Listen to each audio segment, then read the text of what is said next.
အတုပဘာဝနာဆိုတာမိမိခန္ဓာသူတစ်ပါးခန္ဓာတို့ရဲ့မတင့်တယ်မှု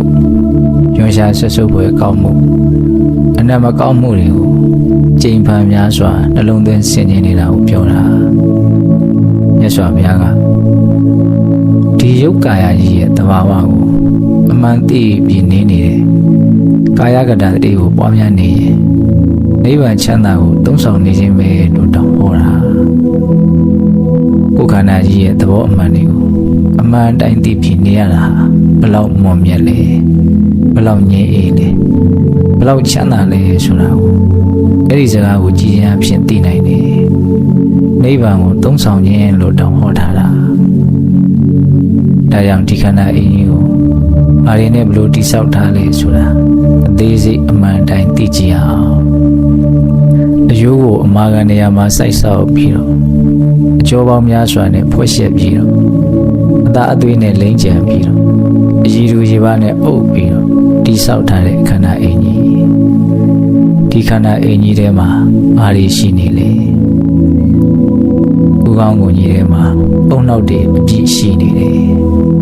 စိတ်ကူးနဲ့မြင်ကြည့်ပါမြင်တာနဲ့မမြင်တာမတူပါဘူးအလွန်ကွာခြားတယ်ငါကောင်းထဲမှာအုံနောက်တွေရှိနေတယ်ဆိုတာကိုသိနေပါ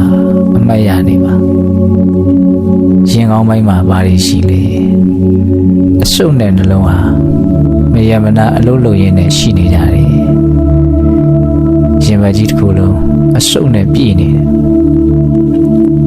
အစုပ်ကလေကိုရှူသွင်းရင်ရှိုက်ထုတ်ရင်းနဲ့သွေးတွေကိုတန့်ရှင်းအောင်လုပ်တယ်အဲ့ဒီသွေးတွေကိုတစ်ခုလုံးအနှံ့ရောက်သွားနှလုံးကညှစ်ပြီးဖြန့်ပေးတယ်ရှင်ဘတ်ထဲမှာအစုပ်နဲ့နှလုံးအလုံးလုံးရင်းရှိနေတယ်ဆိုတာကိုသိနေပါဒါတွေရှိနေတယ်လို့သိပေးပါဝမ်းပိုက်ပိုက်မှာဘာတွေရှိလဲအသေးဆိုတာကြီးရှိမယ်တိကြီးအိတ်ကလေးရှိမယ်အောက်မှာပန်ကရိယာဆိုတဲ့မုံကျူအိတ်ရှိမယ်အစာရည်စနစ်အတွက်ဓာတ်မျိုးစုံကိုထုတ်ပေးမယ်ကုဋ္ဌာတာတွေတကအစာအိမ်ဆိုတာရှိမယ်တွန့်ခေါက်ခွေးနေတဲ့ဥသိမ်းဆိုတာရှိမယ်အစာဟောင်းအိမ်ဆိုတဲ့ဥမာကြီးရှိမယ်ကိုမဲမဲမောမောစားတောက်ထားတဲ့အစာတွေရှိမယ်အစာမဟောင်းတဟောင်းတွေရှိမယ်အစာဟောင်းတွေရှိမယ်ကြောက်ကနှလုံးကစစ်ထုတ်လိုက်တဲ့စီးတွေနဲ့ပြည့်နေတဲ့စီးအိမ်ကြီးရှိမယ်ဝါဆိုတာဒါပဲပိုက်ဆံရှိရှိမရှိရှိပညာတတ်တတ်မတတ်တတ်ယောက်ျားဖြစ်ဖြစ်မိန်းမဖြစ်ဖြစ်လူကြီးဖြစ်ဖြစ်လူငယ်ဖြစ်ဖြစ်အိုးအိုးလှလှဘာကွဲပြားချမ်းသာမှုမှမရှိပါဘူးဒါမျိုးတွေကြီးပဲအနတ်မကောင်းတဲ့ညွန်စာဆက်စုပ်ပဲသဘောတွေမတန်ရှင်းမတင်နေတဲ့အညစ်အကြေးသဘောတွေငါလို့မှတ်ထင်မျက်နှိုးနေတယ်ဒီခန္ဓာကိုယ်ကြီးတစ်ခုလုံးမှာဒီမတန်ရှင်းတာတွေကလွဲလို့တခြားဘာမှရှိမနေဘူးသူလို့မှတ်ထင်မျက်နှိုးနေတယ်တခြားခန္ဓာကိုယ်တွေမှာလည်းဒီမတန်ရှင်းတာတွေကလွဲလို့တခြားဘာမှရှိမနေဘူးအားလုံးဟာအတူတူတွေပဲဒါဟာမှန်ကန်တဲ့အမြင်ပဲပုဂ္ဂိုလ်တ attva လို့မမြင်ပဲနဲ့အယိုးတို့ရဲ့အရှုအဝေးပဲအသားတို့ရဲ့အရှုအဝေးပဲသွေးတို့ရဲ့အရှုအဝေးပဲအားလုံးဟာအတူတူပဲလို့ကုဋ္ဌာတတွေကိုမြင်တာအလွန်မှစိတ်နှလုံးကိုငြိမ်းအေးစေတယ်အလွန်မှလည်းချမ်းသာစေတယ်ဒီနေရာမှာကိုယ်ခန္ဓာကိုယ်ရင်ဒီသဘောတွေပဲလို့မြင်အောင်လုပ်ရမှာမဟုတ်ဘူးသူတစ်ပါးခန္ဓာတွေကိုလည်းဒီသဘောတွေပဲလို့မြင်အောင်လုပ်ရအောင်မှာဒါကြောင့်မြတ်စွာဘုရားကပစ္စဒံမှာဗဟိတဝါလို့ဟောတော်မူတာဘာဆိုတာလဲဒီတိုင်းပဲသူဆိုတာလဲဒီတိုင်းပဲလူတိုင်းဒီတိုင်းပဲလို့ဆင်ခြင်ရမှာဇာမေဝိညာဉ်ခြေသည်လက်သည်သွားအရည်အသာအကျော်အယိုးရိုးရင်းချင်ကြီးအညုနှလုံးအသေးအမြည်အဖြင်းအဆုပ်ဥမဥသေးအစ စာတဲ့အစာဟောင်းအုံနောက်တီးကြီးတလိပ်ရေသွေးချွေအစီရဲမျက်ရည်အစီကြီးတတွေးနတ်အစီကျင်ငယ်32ခုထာတာ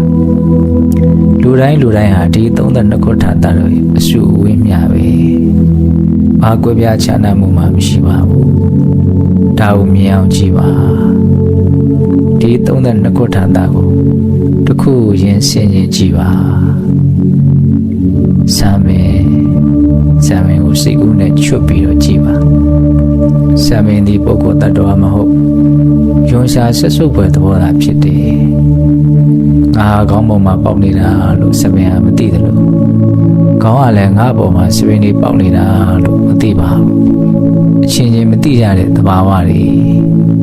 အဲ့ဒါလို့32ခုထာတာကိုတစ်ခုချင်းဆင်ခြင်ကြည့်ရမှာ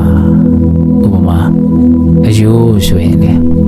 အယိုးကိုစိတ်နဲ့မြင်အောင်ကြည့်ပြီးတော့အယိုးဒီပုဂ္ဂိုလ်တ attva မဟုတ်ယွန်ရှာဆက်စုပ်ဖွဲ့သဘောသာဖြစ်တယ်ငါပေါ်မှာအသားတွေအုပ်ထားတာလို့အယိုးဟာမသိတယ်လို့အသားတွေကလည်းငါထဲမှာအယိုးတွေရှိတယ်လို့မသိပါဘူးအချင်းချင်းမသိကြတဲ့သဘာဝတွေအုံနောက်ဆိုရင်လေအုံနောက်ကိုစိတ်နဲ့မြင်အောင်ကြည့်ပြီးတော့အုံနောက်ဒီပုဂ္ဂိုလ်တ attva မဟုတ်ယွန်ရှာဆက်စုပ်ဖွဲ့သဘောသာဖြစ်တယ်ဥခေါင်းကုန်ထဲမှာငါရှိနေတယ်လို့အုံနောက်ဟာမသိတယ်လို့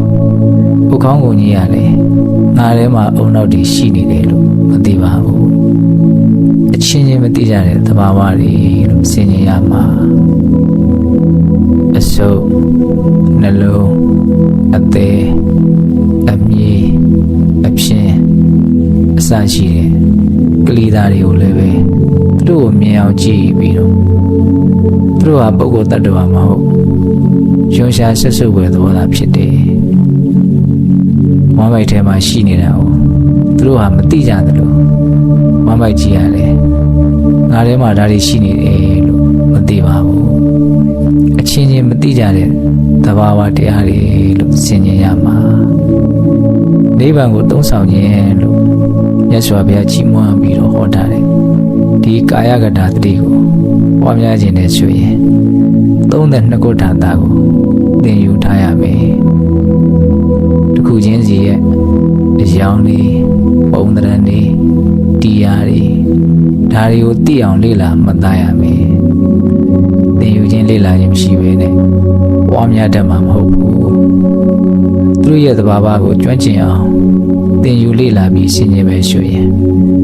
မဲဉဏ်ပူဉဏ်ရနိုင်သည့်အထိအကျိုးများတဲ့ဘာဝနာတရားဖြစ်တယ်ဒါကြောင့်ကိုယ်ခန္ဓာကိုယ်ကြီးကိုဘာတွေဘလို့ဖြစ်ပေါ်နေတယ်လဲဆိုတာကိုဉာဏ်နဲ့ဝေဖန်စီစစ်ကြရမှာ